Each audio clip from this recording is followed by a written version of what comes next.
Bismillahirrahmanirrahim. Assalamualaikum warahmatullahi wabarakatuh. Alhamdulillahirrabbilalamin. Assalatu wassalamu ala asrafil anbiya'i wa mursalin wa ala alihi wa ashabihi ajmain, amma ba'd. Pertama-tama marilah kita panjatkan puji syukur atas kehadirat Allah Subhanahu wa taala yang telah memberikan kita beberapa nikmat, yakni nikmat iman, nikmat kesehatan, lebih-lebih nikmat kesempatan. Salawat serta salam atas junjungan Nabi besar kita, yakni Nabi Muhammad SAW, yang telah membawa peradaban dunia dari zaman jahiliyah menuju zaman Islamiyah, dari zaman kegelapan menuju zaman yang terang benderang, seperti yang kita rasakan pada kesempatan ini. Baik, saya akan memperkenalkan diri.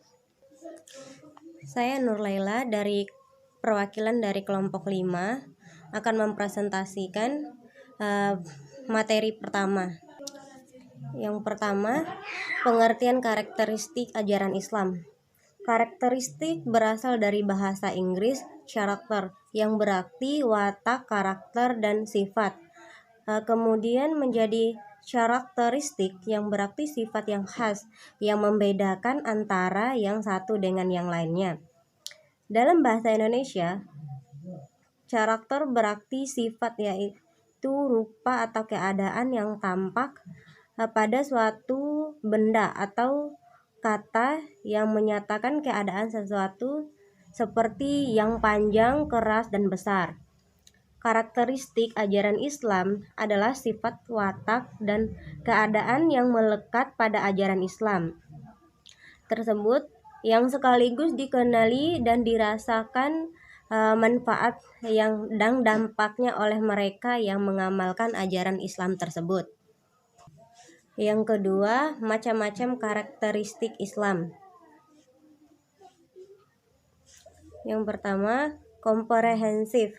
Karakteristik ajaran Islam yang bersifat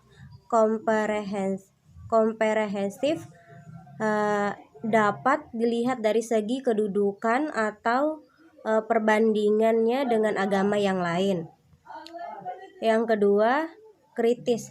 Karakteristik ajaran Islam yang bersifat kritis dapat dilihat dari segi kedudukan ajaran Islam yang memiliki ciri yang lebih tinggi dibandingkan dengan agama Safawi lainnya. Yang ketiga, humanis. Karakteristik ajaran Islam tentang humanis ini dapat dilihat dari upaya Islam dalam melindungi hak asasi manusia. Yang keempat, militansi moderat. Karakteristik militansi moderat ajaran Islam ini antara lain dapat dilihat dari segi sumbernya. Yang kelima, dinamis. Keadaan zaman dari waktu ke waktu selalu berubah baik dari segi komunikasi, interaksi, transaksi, dan berbagai aspek kehidupan lainnya. Yang keenam, toleran. Toleran ini dapat dilihat dari segi sifat yang menyatakan bahwa agama yang paling benar di sisi Allah adalah agama Islam. Yang keenam, kosmopolit.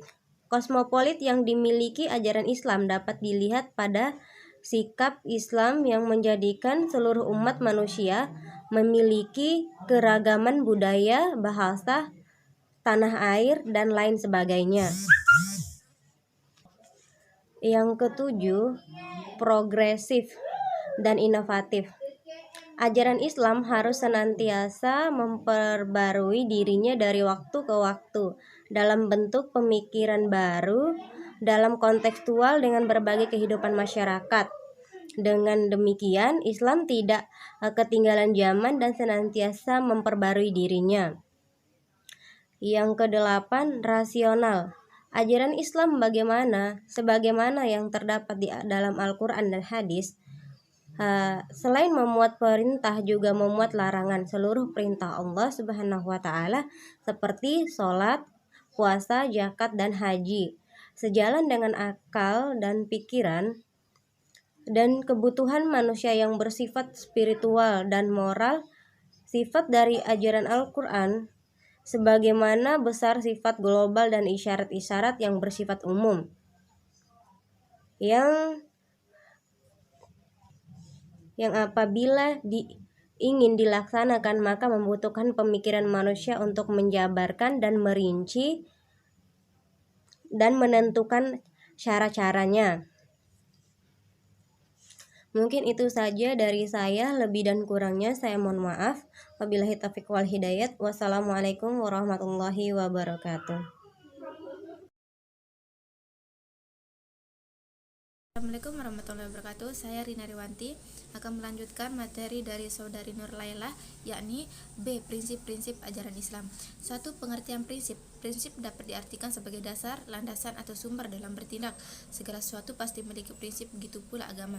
Dan prinsip suatu agama tentu berbeda dengan prinsip agama yang lain, seperti halnya agama Islam yang memiliki beberapa prinsip di dalamnya. Jika dalam pengertian bahasa, prinsip dapat diartikan sebagai sumber atau dasar. Namun dalam Islam, dua kata ini memiliki pemahaman yang berbeda. Kata sumber dapat diartikan sebagai tempat rujukan, di mana di dalam Islam rujukan kita adalah 4, yakni Al-Quran, Al-Hadis, Al-Ra'yul, dan Al-Ijma'. Dan arti dari dasar di sini adalah tempat yang dijadikan pijakan atau dasar dalam bertindak. 2. Macam-macam prinsip. Dalam buku yang ditulis oleh Abu Din Nata yang berjudul Metodologi Studi Islam, terdapat 12 dasar atau prinsip yang dapat dijadikan landasan berpikir dan bertindak bagi umat Islam. Di antaranya yaitu: A. Sesuai dengan fitnah manusia. 2. Keseimbangan.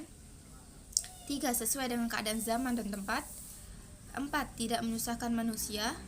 5. Sesuai dengan perkembangan ilmu pengetahuan dan teknologi. 6.